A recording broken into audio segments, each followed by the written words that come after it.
sabihin na ang counter doon na sa sinabi ni Congressman Luistro is Vox Populi Vox Dei.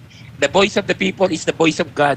Kaya nga ginikit ni ng defense panel na yung 32 million plus votes ni VP Sara Duterte cannot just be disregarded because historically walang ganong vice president ang nakakuha ng napakalaking boto as high as over 32 million votes na mas mataas pa sa boto ng presidente.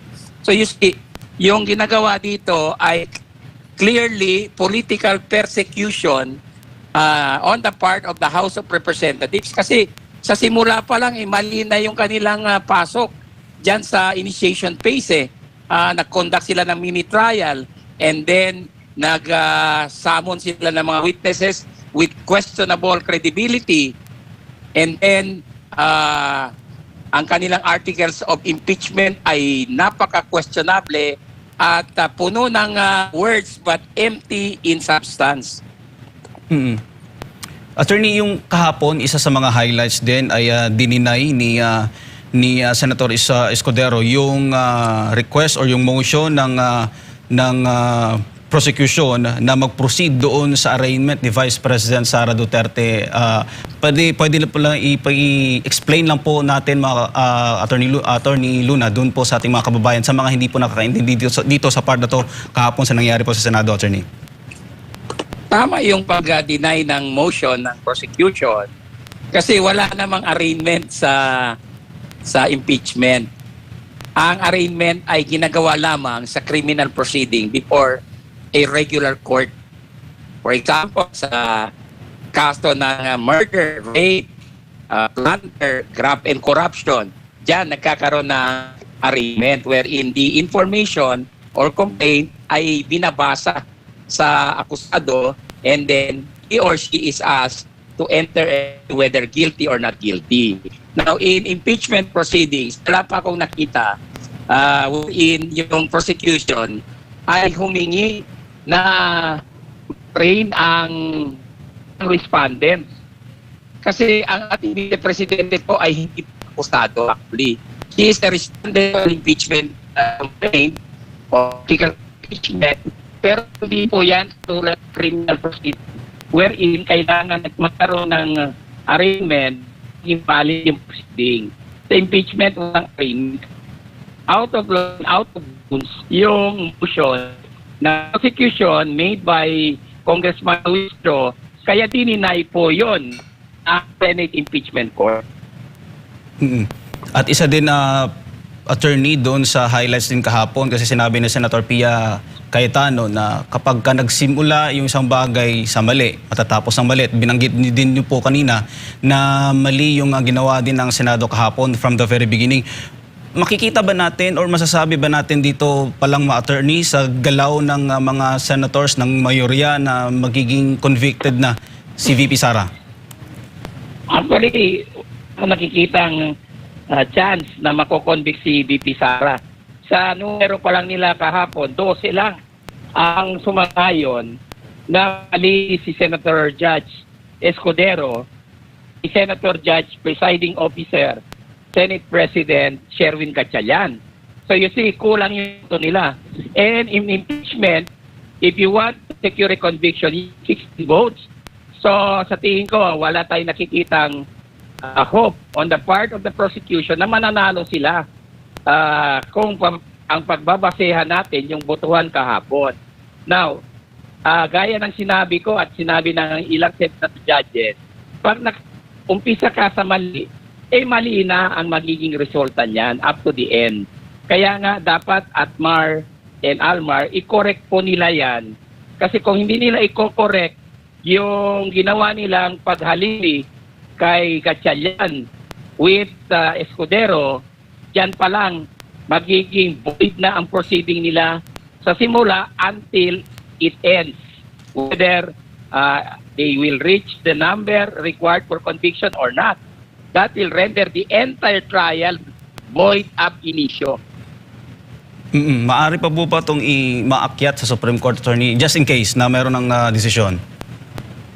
Of course, kung mali talaga dahil hindi nila kinorek yung kanilang unang ginawa, yung paghalili sa Senate President by a mere senator judge na hindi naman siya ang Senate President, pwede itong iakyat kasi sabi ko nga, void ab initio and unconstitutional ito. Kaya dapat mag-isip-isip sila. Meron naman silang mga kasamang abogado na senator judges. Tapos may mga consultants naman yung mga senator judges na hindi lawyers. Dapat mag-meeting muna sila sa kanilang mga staff at alamin kung ano talaga ang batas because no lawyer worth his salt will advise a senator judge that he can just substitute the Senate President with another senator judge to preside an impeachment trial. Sir, saan nangyayari ngayon sa Senado? Ano yung reaksyon, sentimento ng mga lawyers community dito nga sa nangyayari sa Senado? Sir, kaya may mga nagsasabi na kahiya-hiya po yung ginagawa na ngayon ng Senado with the leadership ng bagong mayorya ngayon, sir. Admar and Almar, klaro na dismaya ang legal community dito. Wala pa akong narinig na abogado na nagsabi na tama ang ginawa nila. Lahat ng na-interviewing abogado, mga kumpanyero ko at kumpanyera, nagsabi na mali itong ginawa ng Senado sa paghalili kay Senator Judge, Senate President Gatchalian with Senator Judge Chis Escudero. Kaya ito ang dapat nilang i-correct muna. Otherwise, magiging sayang lang ang lahat ng efforts nila dyan. Sir, may mga statement na umuugong lumalabas sa balita since day one itong naihatid to sa Senado itong impeachment against kay VP Sara, yung nilampaso na statement, attorney, kasi nga without tanggalin natin yung mga pangalan, yung mga mukha na nagre-represent sa defense at sa prosecution. Sa tingin nyo, attorney, sino yung nalampaso kung titingnan lang natin yung opening statement ng dalawang panig? Obvious naman na nalampaso talaga ang prosecution doon. At ako ay nababahala kasi dapat ang kaso ay ang nagli-lead diyan ang prosecution Sila talaga ang dapat magpakita ng gilas. But the opposite happened yesterday. Kaya wala na akong ma-expect dito kung hindi puro kapalpakan on the part of the prosecution. They did not even oppose yung paghahili kay Senator Judge Senate President Gatchalian by Senator Judge Escudero Doon pa lang makikita mo na how incompetent they are. Kung alam nila ang Constitution dahil may mga lawyers sila dyan sa prosecution panel ng mga kongresista, sana in-oppose nila yun Doon pa lang pwede na nila ipakita na magaling sila. But since they did not oppose because thinking na pabor yun sa kanila, doon pa lang makikita mo na yung kanilang level of competence or gross incompetence because sila mismo sinabotahe nila ang kanilang kaso by not opposing the change of the Senate President with a Senator Judge as presiding officer. Sir, balikan ko lang yung dun sa arraignment kasi kung sakaling hindi napansin o na-point out ng defense team ang motion for arraignment ng prosecution, anong posible pong mangyayari po dito, sir? Well, hindi naman natuloy yung arraignment kasi dininay naman ng Senado. Consider it as if it never happened. Pero nakakahiya yan, Admar and Almar, kasi ngayon ko lang narinig na ang prosecution panel ay humihingi na i-arraign ang respondent. Klaro ito na pamumulitika ito. Gusto lang nilang gawing propaganda ito laban sa Vice Presidente na alam naman nila ay wala doon because she need not appear as she is well defended by a defense team of competent lawyers.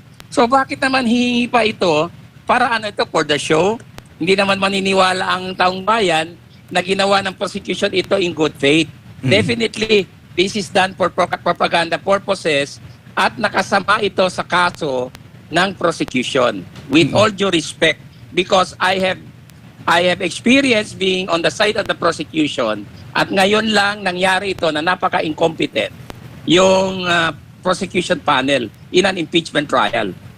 Sir, nakatakdang ilabas ng prosecution yung kanilang mga witnesses mula doon sa mga opisyal ng NBI patungkol nga doon sa statement ng ikalawang Pangulo na ipapapatay yung si Pangulong Marcos, si Liza Araneta Marcos at si former Speaker Martin Romualdez. Anong comment mo dito, sir? Well, alam mo yung alleged threat na yan ay conditional, no? Walang conditional grave threat sa ating revised penal code or sa penal statutes. So, to me, that does not constitute a crime. It was more of a political reaction dahil sa mga ginagawang propaganda, black propaganda laban sa ating Vice Presidente, which she observed when she resigned from the cabinet at humiwalay sa unit team. So, wala pong mangyayari kahit sino pang i-present nila dyan na mga abogado o investigador ng NBI, yung statement ni Vice President Sara Duterte will not constitute a crime, much more an impeachable offense. Kahit nga crime it does not follow to be an impeachable offense. It will not rise to the level of an impeachable offense. So, in this particular case, conditional pa yan, hindi pa siya grave threats. And I subscribe to the view expressed by my distinguished compañero, Congressman Rufus Rodriguez sa committee level, di ba? Sinabi na niya, conditional yan, hindi yan grave threats. And he was right because Congressman Rufus Rodriguez is a distinguished lawyer, worth his salt, because he was once the dean of the San Sebastian College of Law. And I have read many of his treatises and books. Magaling po yan si Congressman Rufus Rodriguez sa puntong legal. He's not an ordinary lawyer, he's a former dean. And I subscribe to his view na pag conditional yung hindi po siya grave threats. Tama ba yung pagkakaintindi ko, attorney, correct me if I'm wrong, na since conditional siya, doon pa siya mag-take effect kung sakaling merong nangyari nga doon sa pinagbantaan like si Pangulo at si Liza Araneta Marcos at si Speaker Romualdez? Precisely. Kailangan mamatay muna ang Vice Presidente, ma-assassinate muna siya bago magawa yung or mangyari yung threat or yung sinasabi nilang plan niyang asawa at si dating Speaker Romualdez. So you see how ridiculous yung allegation na yan na nilagay pa nila sa articles of impeachment. That cannot be proven and that is not an impeachable offense kasi nga conditional at saka kailangan may mangyari muna sa Vice President. So you see, dyan pa lang klarong-klaro, walang basehan yan. I don't know kung bakit pinatulan yan ng prosecution panel at ng NBI, inimbestigahan nila, but definitely it will not prosper in court. Maganda na naipunto mo yan, attorney, kasi yun nga ang nagbibigay ng pagdududa or kumbaga na may marami sa ating mga kababayan na talagang kumbaga pinagbibintangan na or sinasabi na yung ating Vice President na talagang mamamatay doon dahil doon sa statement na yun, attorney. Well, alam mo, sometimes yung propaganda kasi na naboblow up nila, nagagamit yung media, hindi naman lahat, at nagagamit din yung social media sometimes para i-exaggerate ang isang bagay. But I'm speaking from experience as an impeachment counsel and as a lawyer for almost 30 years. Wala po yan. Hindi ako mamayabang. But that kind of statement will not constitute a crime. Kasi in the first place, there is no intent to commit an offense as grave threats. Kasi kailangan dyan ng animus or intent. No? Walang animus dyan walang intent to commit grave threats kasi conditional siya.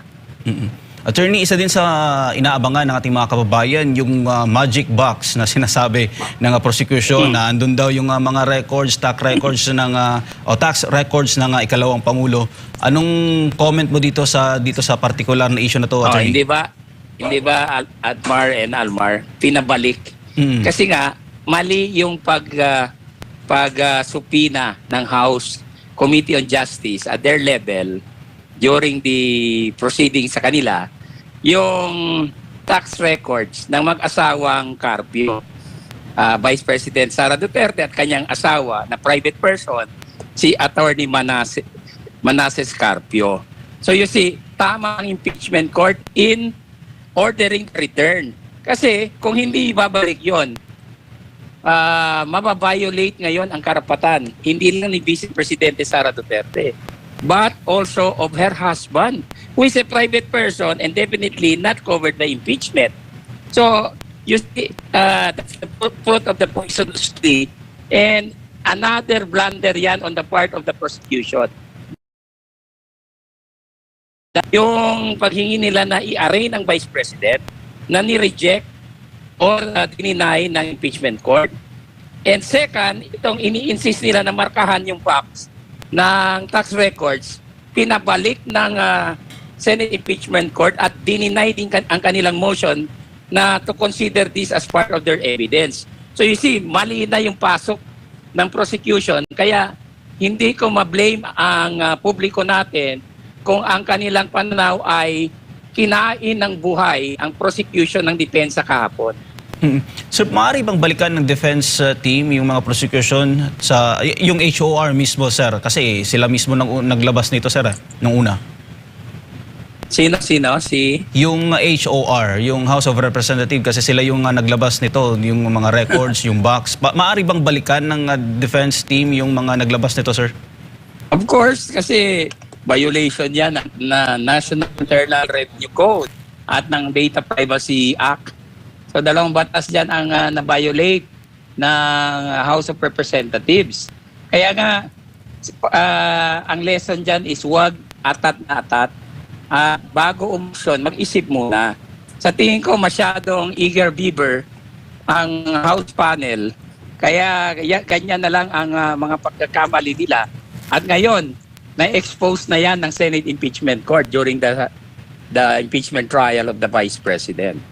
Yung box na yan, attorney, ay laging inihahalin tulad ng prosecution team sa second envelope issue noong panahon ni dating Pangulong Estrada. Ano po masasabi niyo ukol dito, sir? Malayo po yan. Kasi iba yung factual situation, iba rin yung content. So iba yung context, hindi pwedeng gawing batayan yung envelope sa Estrada impeachment trial. Malayong malayo. Ginagawa nila yan, ginagamit nila yung argumento for propaganda purposes, but for legal purposes, wala po yung halaga. Sir, yung dates ng trial, parang ang gusto ng defense parang mas maikli lang, pero yung gusto ng prosecution, mas mahabang trial ang gagawin diyan sa Senado. Anong masasabi niyo dito, sir? I don't know why gusto nila ng mahaba kung kanila namang kaso ay napakahina. Definitely will not secure a conviction by asking for a longer period. Ang basehan dyan yung merito ng kanilang kaso, yung teorya nila at saka yung strength ng ebidensya nila, hindi yung dami ng trial dates. Kaya tama ang depensa na it should be resolved, it should be ended as early as possible. Kasi political and legal process naman yan, hindi naman tanga lahat ng senador. Although may mga senador dyan, nag-violate na nga ng Constitution, alam naman nila kung ano yung magiging basehan nila, whether to dismiss the articles of impeachment or to vote for conviction. But definitely, my take there is, ang prediction ko base sa nakikita ko, hindi aabot doon sa 16. Baka bumaba pa sa 12 yung boboto ng conviction, baka 10 lang.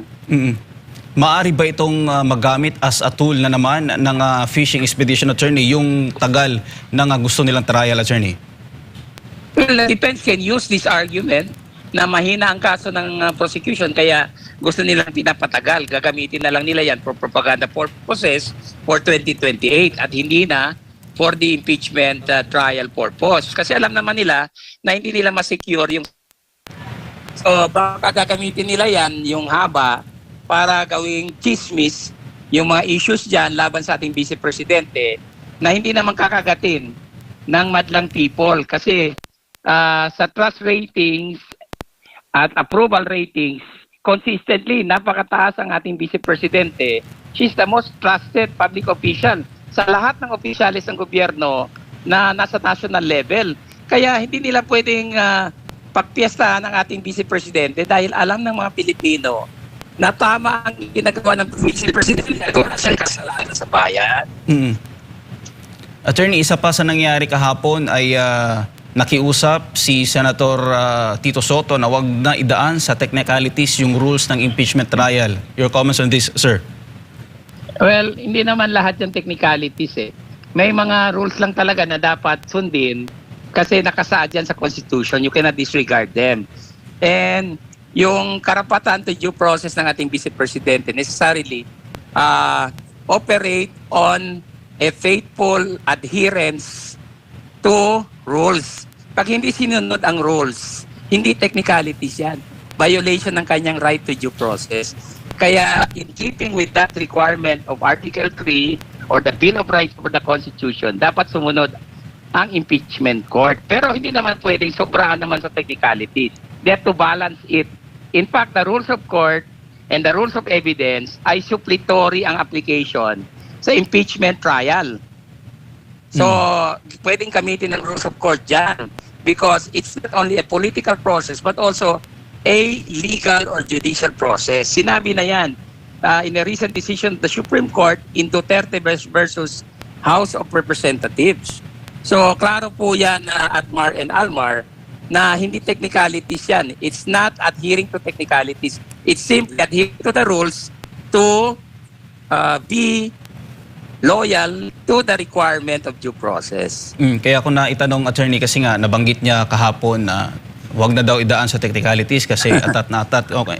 Kumbaga parang gusto niyang ipunto sa taong bayan na talagang atat na daw yung mga taong bayan na mag-proceed na sa trial. Anong comment niyo dito, attorney, na may mga iilang senador, lalong-lalo na sa mayorya, na ginagamit yung taong bayan, nakuno, nakawawa daw sila, yung taong bayan daw yung naiipit sa ganitong sitwasyon. Your comments on this, sir? Well, masyado namang exage si Senator Tito Soto. Well, I will understand because he's not a lawyer, kaya ganun yung kanyang argumento. But that is not true, no? In fact, kahit mag-survey po tayo, ang gustong makita o maobserbahan ng madlang people, ng mga Pilipino, ng karamihan, ay ang pag-usap ng investigasyon sa flood control, corruption, na umabot sa 1.5 trillion pesos at ang maleta delivery scheme. Hindi sila masyadong interested dito sa impeachment kasi alam naman nila na pamumulitika lang ito ng administrasyon.